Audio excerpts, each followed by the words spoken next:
Apa yang besar ni? Suntuk wing tu kan. Dia ke 10 dari 30 hari untuk aku lari 5 kilo, pace 5. So jom.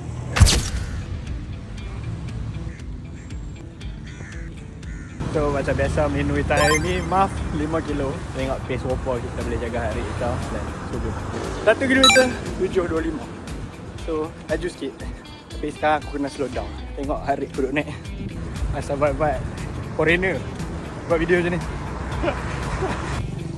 3 kilo, pace 9.25. Dah slow. Tapi macam mana pun best lah lari kat sini. Jalan kosong, ada orang. Siapa biasa lari ni? Dia pun bergomel. Best.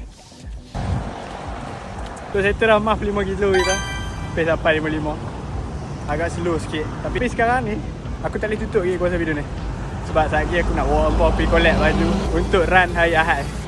Jom, ikut aku. Sekarang. Ambil lah. Ni kita tengok apa yang ada dalam beg. So dalam beg ni kita tengok ada apa. Baju lah.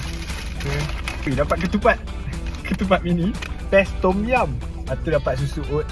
Dapat misu ayam. Dapat gula jernih Beras wangi pun dapat. Dapat margarin bai. Kerisik kelapa.